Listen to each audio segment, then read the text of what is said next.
Нийтлэлийг Авиам Баатархуйг Монголчууд ба Чон. Монголчууд бол цэрэг гэдэг үнэн. Нурхаж үүл нэгдвэл бороо, Монгол нэгдвэл цэрэг гэсэн нь дайснаа маш зөв тодорхойлсон хэрэг. Тэгвэл асуулт: цэрэг гэж хэн бэ?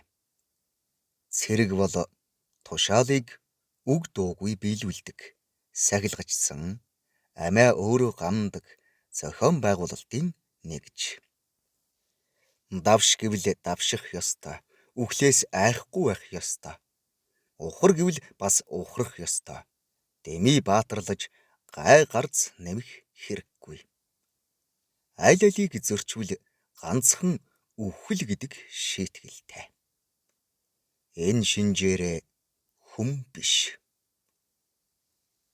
Цэрэг бол зүгээр л нэгж гэдгээ ухамсарласан учраас дуулууртай тушаалыг шүүн хэлэлцдэггүй. Монголчууд тэмч баатарлаг, омголон, дураар, догшин хэрцгий бусдаас илүү чадал хүчтэй хүмүүс биш. Тайван, зочломтгой, аливаад арга ивийг олохыг хичээдэг, номхон. Энэ бол зохион байгуулагдах үндсэн менталитет юм шүү. Тэсвэр төвчээртэй, зайлм ихийг шүтдэг, амиа аврах шийдэл гаргахад чухал зан чанар. Хүчтэй удирдагч хайдаг, үнэнч бол түүнийхээ төлөө дуулууртай үхэн зүтгэдэг хүмүүс. Одоо ч талигаач зөвлөлтөд үнэнч чанараа алдаагүй л байдаг. Ийм хүмүүст маш тодорхой тэг гэж тушаах хэрэгтэй. Бусд нь биелүүлэх ёстой. Энэ манай засаглалын үндэс мөн. Сул удирдагч нь үхвэл тоохгүй хаяад явна. Эсбөгөөс ялагдвал удирдагчаа алчхаад тараад явчихдаг хүмүүс. Итгэж байсан бараан унгэрнийг яалаа. Улаантанд тушаачихсан. Ялангуяа 20 дугаар зуунд Европчууд ингэж тодорхойлж байсан зөвл ажиглалт. Нийтлэгээрээ сагсуу, хийрхүү, омголон, дураараа хүмүүст дургүй. Нэг нэгээрээ сул дорой мэт авч нэгдэж зохион байгуулагдвал маш хүчрхэг зангидсан нудраг болон хувирдаг нь манай энэ номхон зангийн ард нуугдсан цэрэг аран шингийнх үндэсний менталитет юм. Илүү гарц хохирлоос ямагт зайлсхийдэг.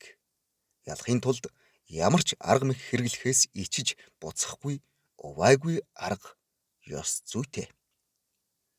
Ийм хүмүүсээр бүрдсэн арим л өөрөөсөө 2 дахин 20 дахин олон зохион байгуулалт муутай, сайтар зэвсгэлсэн хийрхүү баатарлаг хүлэг баатруудыг лалын шалбалцсан торгон цэргийг Нанхиадын сүнзийн ном тулааны урлаг гэгчид нэвтэрсэн байнгын армийг амархан ялж байлаа.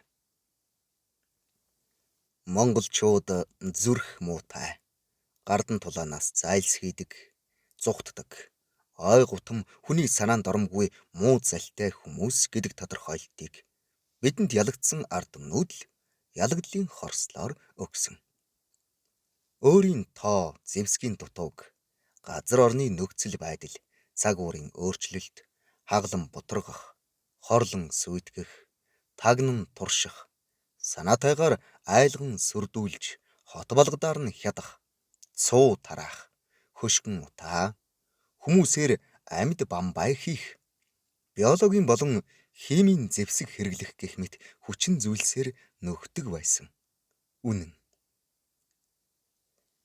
Голын дээд ихэд нутгалдаг овгуудыг цуглуулж, малтай хүнтэй хөвөөнд нь хядаад, цусыг урсгахаар доод голд байсан ухаан алдтлаа айгаад, бутарч зүхтдэг нь айхтар нөлөөтэй суртал. Цусаар урс гэдэг хараалч нь энэ. Дайснаач дэмий алдаггүй юм л да. Алах булах дуртай дааж биш. Хүний өөрийн амийг гамнаж угаа юм. Гол зэвсэг болдог сумныхаа зэвийгч өвчний вирусээр халдварлуулдаг байсан. Шархал өгвөл баталгаатай үхэн. Маргааш нь босоод ирэхгүй байх хэрэгтэй. Ялагчийг шүүдгүй юм. Бүр хожим суларч бутарсан монголчуудтай тулалдахдаа хоёр хөрш технологийн ирэмбээр аглаж увайгүй залмих тулааны үед барьц алддаггүй бат бөх мэдрэл үхэн тулалдах арын шингаас нь аимшигтай хохирол үздэг учраас биднийг айл болох оролдохгүйг хичээж байсан. Биднийг майнаар унтуулсан. Харин ийм зохион байгуулалттай хүчин удирдагчгүй эмх цэгцгүй болвол яадаг вэ? Тэгвэл сүрэг дээрэмчин л болно. Хятадын судруудад ингэж зүхээд байдаг нь мэдээж үндэслэлгүй биш. Бүр увайгүй сүрэг дээрэмчин болдог. Өнөөдөр бид яг тийм дүр төрхтэй байна. Эмх цэгцгүй, зохион байгуулалтгүй, нэгдмэл удирдлаггүй, дотоод тэмцэлдээ тамираа барсан. Дайсандаа хэрэгэлдэг байсан тэр бүхий л булай муухай цэрэг тактикан нэгэндээ хэрэглэж байна. Нэг ирлиз, эрүүл голдуу хайсангийн захирагчтай. Өнөөдөр хоёр хөрш сүрэг дээрэмчин болсон биднийг тайван амгалан, уужуу чинээлэг, өөрсдийнх нь харьяанд байгаа монголчууд болоод Монголын эзэнт гүрний үеэс тогтсон арилшгүй нөлөөллөө ашиглан цочоогоод байхгүйхэн амьдраасаа гэж залбирч байгаа.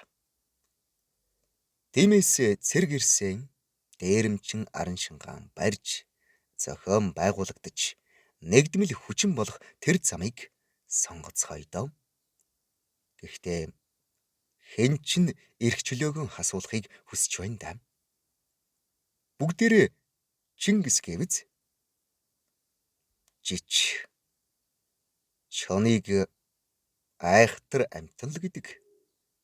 Сүргэлэхээр юунд ч дийлддэггүй.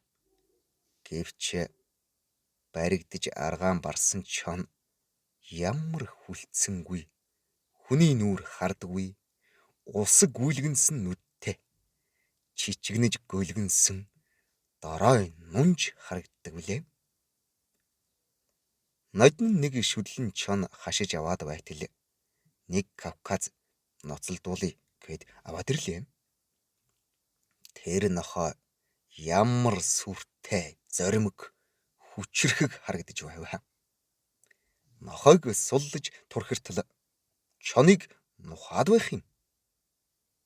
Өрөвдөхөөс илүү уур хурч тэжээвэр ирлизэд нухуулж байгаа бол хохин гэж бодохын завдалгүй. Өнөө чон нэг л эргэсэн. Эзэн нь хайр нохой гэд гүйсэн. Таталдаж хамаг цусаа юулсан нохойн хоолой гүрээг яг сахлын хутгаар зүссэн мэт тас хяргасан байсан. Бид хэд нухуулж байгаа чоныг хараад өөрийн үндэстнээ бодож байлаа. Бид яг шархтаж баригдсан чон шиг сүр сүлдгүй болчихож гэж. Гэвч эцэст нь чон бол чон юм даа л гэж батсан доо. Яг түн шиг Монгол бол Монгол л доо. Нэр та нар анзаарсан уу? Монголчууд нэгнийхээ нүур нүд рүү хардаггүй заншилтай. Хэрв харвал дургуйцэж өдөж байна гэж үздэг. Эсвэгөөс зодолдохын өмнө л нүд рүүгээ хардаг. Яг чон шиг. Манай нэг Америк найз үүнийг анзаараад та нар ингэж харахаараа яг энд хардаг гэд дагзаан илж байж билээ. Тэр монголчууд Азийн ханаас харцаараа л ялгардаг гэдэг юм. Нийтлэлийг Авиан Баатар хуйг 2017 оны 3 дугаар сарын 14 уншсан Эрхэнбаярын Баттарж 2025 оны 5 дугаар сарын 25